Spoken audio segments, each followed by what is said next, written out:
Welcome back to another episode of Beyond the Tube. Today we are joined by Mel, who is the founder and editor of the Blend magazine.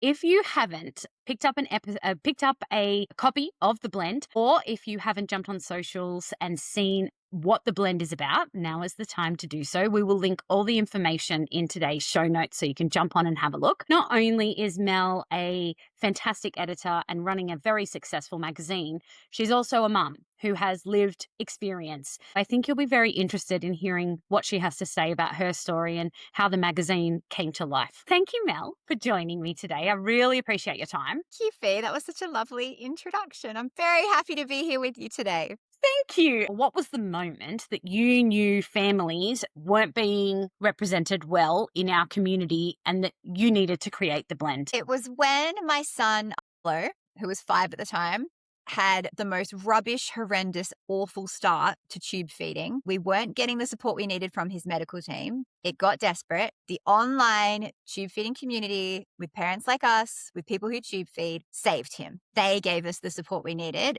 I thought, why the hell are we not instantly connected with this incredible community? And why are we not instantly connected to the incredible stories of this community, the millions of people around the world who are tube feeding in a billion different ways, in ways that work for them? Why are we not aware of all the options? Why are we prescribed one thing in hospital and told that this has to be made to work? Why can we not see that there are so many other ways and so many incredible things that people are doing and incredible lives that people are living? So that was why. And I'm like, why can't we have a beautiful resource in which this Yes. information is presented? Why can we not have the Vogue living of Yes. tube feeding? And that's where the idea of the Blend came from. I think Vogue is such a good comparison. It is the most attractive magazine on the market across the board. And forget the blending part of it. Like, it's just beautiful. It's such a beautiful size. It's just so beautiful when you're traveling around in your day and you want to have a quick read. It's such a great resource to have.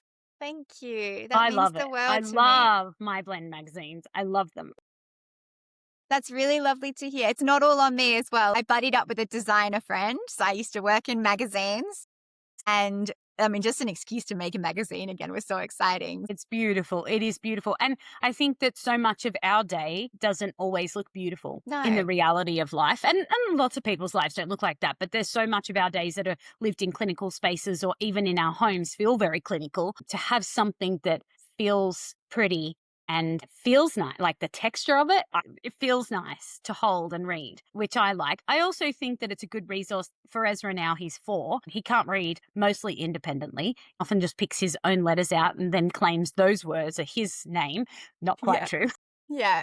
But it's nice to sit there and be able to look through it together with Yeah. him at people he can relate to. Yes, Fee. And that's something, it's funny, it didn't occur to me until the first magazine came out. Our first cover is gorgeous. It's a picture of a little boy holding his shirt over his head in front of like an Aussie tin shed, and you can see his G tube. And like Arlo, bless him, my son, doesn't really give a toss what I'm up to most of the time, not really fussed. But then I got all these photos of kids copying the cover, like holding their shirt over their heads. And I'm like, oh, this is little people seeing Yeah. themselves for the first time. And I think that's why it's been so embraced. And I've been really grateful it's been embraced by adults who tube feed as well. It's because they've never seen themselves represented. Why the hell have they not been in Vogues and Marie Claire's and all of that? Like they should be, but they haven't been. And so that was really powerful to see the kids being like, wow, that's the first time I've Me. seen someone else like me, which is awesome.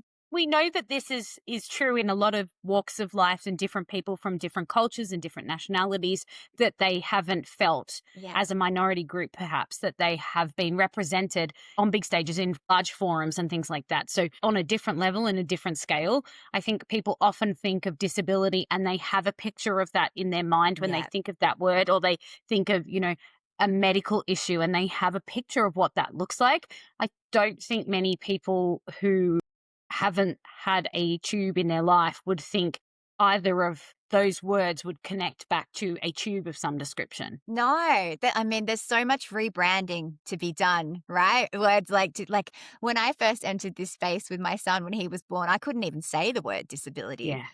around him. let alone feeding tube. Didn't want to think about it, didn't want to know about it, just thought it was the worst thing in the world. And then when you live it, you realize it's just simply another way to be. And in a lot of Yes. ways, a richer, more mind-blowing, more perspective-shifting way to be. But certainly there's a lot of work to be done. I don't know why we're not marketed to in the disability space. Why are we not marketed to the same Don't way? know. Like Apple does its marketing or Yes. Airbnb does its marketing. Like, why do we get like shitty websites and Yeah. crappy copy? Like, why do we not get premium resources and Yeah. Oh, services I and agree. things? You can't say it's money. There's plenty of money to be made in this space. I feel as a Tubi parent, and I'd love to hear your thoughts on that.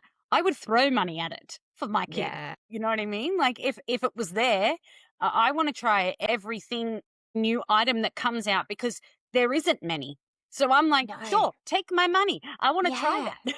that. How many button covers can one kid have? As many as Tubi Fun can sell me. Oh my God. And look, I was very lucky. Tube Fun, beautiful Stacey, Yes. shout out. Our stoma nurse, when we were in the hospital, when Arlo first got his G tube, told me about her.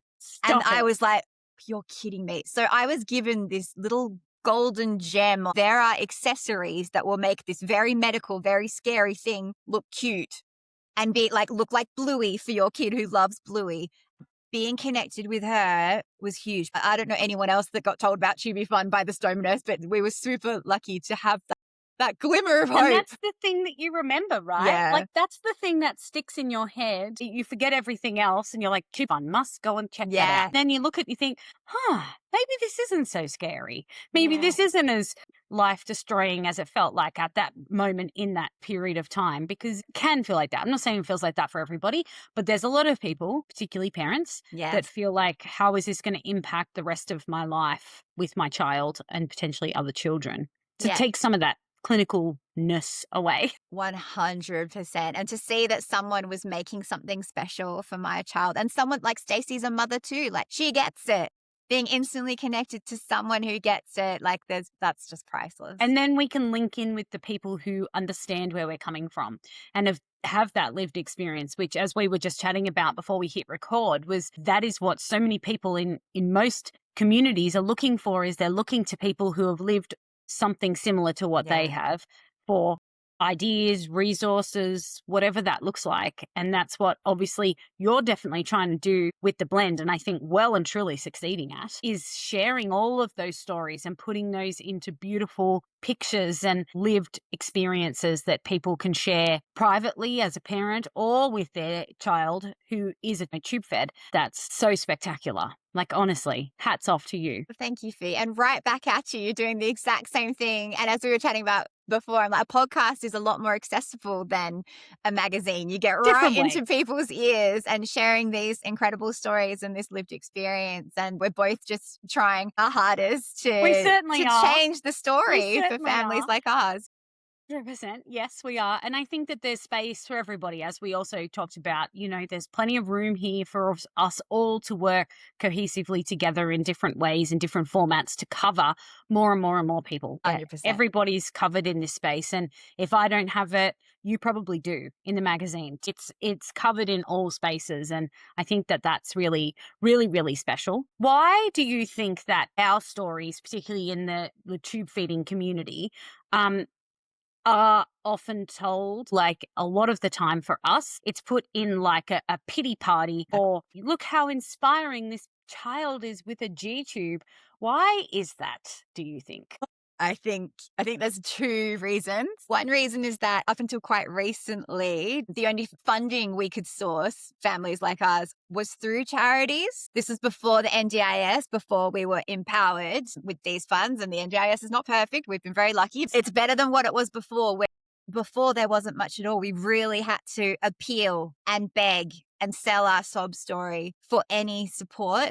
It was that real like charity mindset, which hasn't helped. Also, what amazing, late and great Stella Young, disability advocate, would talk about inspo porn, which is disabled people aren't allowed to exist unless they are inspiring for non-disabled people, or they are considered to be inspiring for just doing really ordinary things, like being out at the shops. How inspiring, because you're disabled, like how awful, how brave. So it's societal stuff, it's ableist stuff it's so hard for us to shake. And that's why it's so important that we share these stories so people know not to pity us. They can Yep. see our lives are full and fun and very ordinary a lot of the 100%. time. I make food for my child just like I make my food for my other children who are not tube fed. It's just his goes through a blender. That's Yeah. pretty much the nitty-gritty of it. And yes, Yeah. he gets fed while he sleeps. What a superpower, by the way. He goes to Yeah. sleep and he gets fed. Like, cool. That's Yeah. pretty nifty. It doesn't need to be looked at through that pity lens. Yeah. Poor Ezra. He has a tube. Yeah. And I say people, I was very black and white. Before Arlo came along, disability is bad, unthinkable. People are so black and white. They see feeding tube bad. They don't see that, well, my kid actually has the best hair and nails of any human because he is so nourished. Everything we put in there, he gets all his medication. He's like superhuman healthy. Not always, but sometimes. No, They don't see totally. those positives because it's a feeding tube. I think people are just a bit black and white about things when nothing in life is black and white. We're all living in the Nothing. grey. Yeah. Nothing. And I think the more that we progress as humans, we're moving more and more into grey. There's Yeah. less black and less white. There's much more grey than there ever was before. On the back of that, what do you think the like authentic or real inspo or representation of our chubby kids actually looks like? A diversity of experiences. We were chatting about this before, how tube feeding is amazing because it crosses so many different communities, so many different conditions, so many different times. You've got a kid like your son, Ezra, who's running around, and then you've got my kid, Arlo, who's a wheelchair user. Both have a G tube. We Mm-hmm. need to see all those experiences. We need to see women with Ehlers-Danlos syndrome who have Mm-hmm. tubes. We need to see men with motor neuron disease. I'm just naming people that are in my magazine, but Yes, there's just yes. such, we need to see all of those experiences. And the more, the better. People of different cultures, people from all over the world, because that really opens your eyes to Yes. how many people are doing this. We're called niche and there's bugger all data. So it's really hard to show, but it looks like there are millions, like at least 3 million people around the world who are doing this. So there's a lot of stories to be told and there are a lot of different ways. Absolutely. It's being shown out of hospital. Yes. Tubes are still so associated with like hospital and palliative care and stuff, but most people with a feeding tube are not in hospital. And we're called patients. This is one of my biggest bugbears. We are called patients even when we're not in hospital. I Mm-hmm. know, we're just people. Like if you're in healthcare and you're dealing with us outside of, even if we're in hospital, we have a name. Yes. It's being called patients and being seen in that clinical way, even when tube feeding is not happening in hospital, when it's happening as part of a regular life outside. It's all the things that I'm positive everyone's sitting around listening and watching going, yep, yep, totally agree, couldn't agree more. I feel the same way because we're all living very similar experiences. There's so much to be learned, but I don't feel that the people who can afflict change at a high level, whether that's our ministers, whether that's our Ministry of Health, wherever you are, I don't think that they care to listen. I think that they know the sound is there, that they're aware that things need to shift. It is not just people in the tube feeding community that don't want to be referred to as a patient. Yes. We are not the only ones. Probably most people who are associated with some sort of medical issue that they don't want to be called a patient because No. that is not who they identify as. No, and you don't lose your humanity once you have a condition. It's just all part of the picture. I think they know. Yep. I just think they choose to not pay attention. Yeah. Well, we're getting louder. We are because our group is growing. Yeah, Our like voice this is growing. community, and it's driven. What's so remarkable is that it's driven by the people doing it and the parents supporting. Look at how much has changed since the magazine came out. The blend. I remember someone telling me this magazine is radical at the time, and so It much has was. It changed. really was. Yeah, but it was like right at the right time, just as things were Yeah. taking off. And now we can see each other and we can hear each other and we can come together and we can fight together and stuff has been shifting. Yeah, it's exciting. Absolutely. The other thing to think about with the tube feeding community is that there isn't a charity. You know, if you have breast cancer, there's about 8 different charities that will help you. And breast cancer is an awful disease. My mother has had it. It's and thankfully lives to tell the tale. But there's a lot of support. There's a lot of knowledge about it. There's a lot of research done on it. There's a lot there. Our community, by comparison, has how many? 3 million globally. There'd be more than that. That's Could be what we more. know of. Yeah. And how many charities? Anyone? Anyone?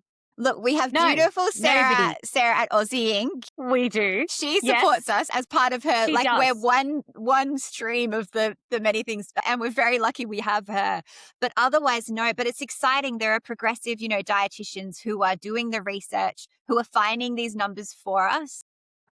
But there's so much work to be done just in And it's ever knowing. changing and ever Yeah. evolving. And obviously, that's a hard number to pinpoint because you might have a tube for a week. Yes. Some people might have a tube for half a year, 10 years, but it's ever evolving and changing. I get that. It's hard to put a specific number on something that is up and down, changing all over the place. I understand. The bigger issue is that so many kids in particular, I'm not so familiar with the adult space. You've probably got more knowledge in that space because you've interviewed people who are adults who have used tubes for a long period or a short period where it would be helpful for research to be done. Why have we got children who have tubes with no diagnoses? And that's the space we live in. And I'm not an island. I interviewed another parent last week in the States and same thing.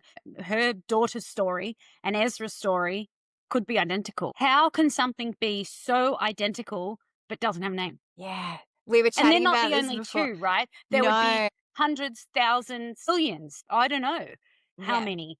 But you're telling me there's no name for what he has and you can't work out why? Yeah. What? Like, how is that possible? And then I talked to a mum on the other side of the world who is living the same experience, identically the same, except she has a daughter and I have a son. They're living the same tube life, Yeah. the same process, the same test, the same everything, and still nothing. And we were chatting about this before we hit record, lovely. And I was saying to you, like, we're so lucky. My son's diagnosis is cerebral palsy. He's got quadriplegic cerebral palsy, and it's common as muck. So I was instantly connected to this community. I don't Google, but I could Google if I wanted to. Yes. Whereas I can't imagine how hard it is. There's so many uncertainties anyway, but to not have a name. And I remember when our common friend Eliana, I met her just around the time she got Luke's rare genetic diagnosis, Yes. and she was just so relieved. People don't understand. You just want, in all these unknowns, you just want one known, like one certainty that you can cling You to. do.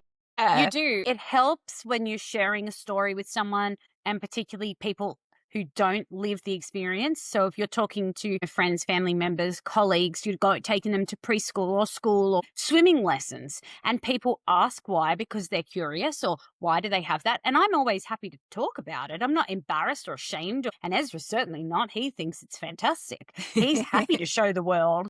We'll always be led by him ultimately, but because it's his body. First question is, what is that? And it's a feeding tube. It goes into his stomach. It's called a G tube, blah, blah, blah. Oh, okay. Why does he have that? And I go, he doesn't eat. He doesn't eat orally. Why? Why does it, what condition? And I go, I don't know. We don't know. There's no, and people look at you like, well, then you must be a negligent parent because you clearly don't fight enough. Like if I sat down and went through how many doctor's visits, how many specialist visits, how many pediatrician visits, hospital visits, how many people we have been to try and find what is wrong with him, I can't even imagine how much that's cost us over the course of 4 years. Like, tens of thousands of dollars without without too much research. All the surgeries, everything, tens of thousands of dollars we would be into now for everything that we've done. So it's certainly not without trying. It's certainly not without trying. To have that assumption for people to instantly be like, well, it's your fault. We were saying before, Arlo has profound physical disability. Mm-hmm. He's a wheelchair user. He's non-speaking, incredibly charming, very clever young man. But people look at him and they assume he'll have a feeding tube and they don't question us. I think because a lot of people are still scared to. We don't deal with that. But with you, it would be harder because people look at your kid and they don't expect a feeding tube. That's right. Yeah, it's a whole other challenge. And this is that whole repositioning of the word disability or medical complexity or medical issue or whatever you want to call it in that space, because they all kind of come hand in hand. They all interlink and interlock. I know NDIS doesn't agree with that and they think a medical issue is separate to a disability. No, it's not. They're all interlinked. They're all intertwined. To have a disability, you have a medical diagnosis. They're connected. I think that's part of that repositioning and reframing what that looks like, because discussion around mental health You can't see what's going on in here, but you also don't know what's going on under here. Yeah. You can't see it. I'm wearing clothes. You've got no idea what I've got going on under here, medically or in a disability way. I think we need to remember that disability comes in all different shapes and sizes. And just because Yeah. someone's walking and talking doesn't mean that, well, that they're able to be, fed normally, because under that t-shirt is a tube. 100%. It's interesting you say, I have interviewed a lot of adults and we talk about the difference in care, and a lot of them long for the, pediatric care. It's not perfect, but they long for that. And a lot of older adult women are not believed. They'll say they have these symptoms and they're in terrible pain and they're suffering, but they're gaslit, like they're not believed. It's such a struggle with this invisible. Again and again, I hear that story of it took years before I finally got the diagnosis and a feeding tube and what I needed. It is a struggle. And as much as people think I'm strange for saying I'm lucky with our profoundly disabled little boy, his needs are very obvious. People were Yes. surprised he didn't have a feeding tube until he was 5. So we haven't had to navigate or have those conversations or people making assumptions about us. It's interesting. And I feel for families where needs are not immediately obvious. And yet I feel Yes. like you do have to fight so much harder. I think you do. It's funny because you would never think you would say that in the context of Arlo. Do you know what I No. mean? Like, we're Yeah. in a better position. But What? we are. How does that make sense? Yeah. Like, that just does not make sense in my No. logical brain, and it shouldn't make sense. Like, that shouldn't be the way that it is. Something that we've learned, and probably you have as well, and particularly doing the podcast so much more so, is you never ever know what is medically going on with somebody. Never. You never, never, never know. You just have to be aware. We talk a lot about mental health in 2026, and I think that's a great thing to talk about. And particularly a lot of our tubies do struggle with mental health issues as well. You have to also remember that, yes, mental health is a huge thing, but there's a lot of other medical issues Yeah. that are not seen and that people may be experiencing and going through, that are not obvious. And Yes. just because you're not in a wheelchair doesn't mean you're not disabled or you don't have a medical issue. And equally, just because you're in a wheelchair doesn't mean you're more disabled Exactly. or more Yeah. unable to do things than an able-bodied person. Yeah, Crazy. and again, but that is also on the flip side, that is the beauty of our community, is we have all of those stories. We It's do. so diverse and it brings so many different people together, which I do Yes. love. Yeah. I do love that too. Because of that, because there's so many people from so many groups, the word spreads Yeah. and It's things tight. It's a tight grow. community. Yeah. It is. And then people want to be part of that community, even if they're on the outside of it, to learn more. I've had lots of people say to me that they listen to the podcast, not because they have a child or a grandchild or a family member that has a feeding tube, just because they're actually genuinely interested. They want to understand more because this space is not spoken about in great depth. And it's not advocated. We don't have a round of rugby league dedicated to tube feeding. They do loads and loads and loads of different charity events and different medical or disability awareness things in sport. I'm yet to see one that is related to tube feeding. Tube feeding. No. But there should be. There should be, because there are lots of reasons why athletes are tube fed. Yes. Lots of reasons. Maybe that's something we need to explore, Mel. Yeah, and calling out to any sports people currently listening. That's right. Anyone listening, if you have a tube, we want to talk to you, okay?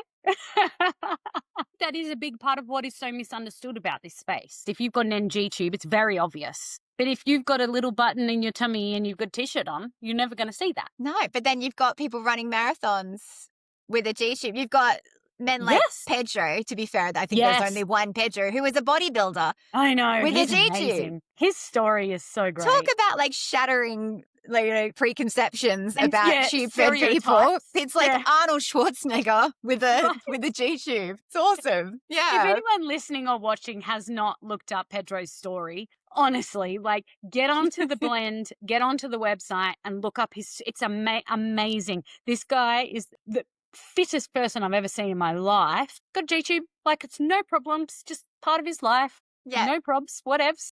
And he is extremely, extremely fit and successful in bodybuilding. God, yeah. And he's nil by mouth. It's an incredible Unbelievable. story. Yeah. It is an incredible story. He is, yeah. I often see his stories pop up and just think I don't use the term inspiration much, but I do feel that Yeah. he is very inspiring. And for kids, particularly when they're looking to someone who might be like them that isn't adult, Yeah. he is someone who is such an advocate. And he's so beautiful with kids as well and in the community. Like he's such a support. I think we can use inspiring because what he's doing is not ordinary. Like he No, is an extraordinary but it's not person. ordinary even if you didn't have a tube, right? Like That's having a it. tube Yeah. adds the extra thing to it and Yeah. connects him to our community. But even without it, Yeah. his Extraordinary story guy. is so good. But yeah, definitely check that one out. Before we wrap up, I just want to ask if you could change one thing tomorrow for families in our community, what would it be? Okay, can I have two things? Okay, you can. I'll let you. We spoke about this before, the pity. I would take that away. I would take away all the pity stares that we've ever seen or will see. And I would also connect them to our community. I don't think anyone should feel alone. I was made to feel very alone in this experience at the start, even as someone who was already very much embraced in the caregiver in disability community with my son.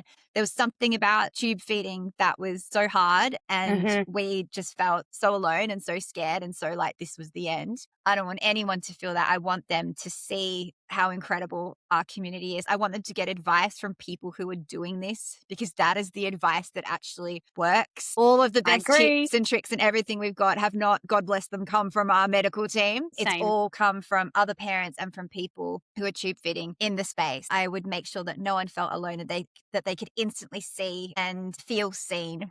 Yeah. And be a part of our community. I agree. Thank you, Mel.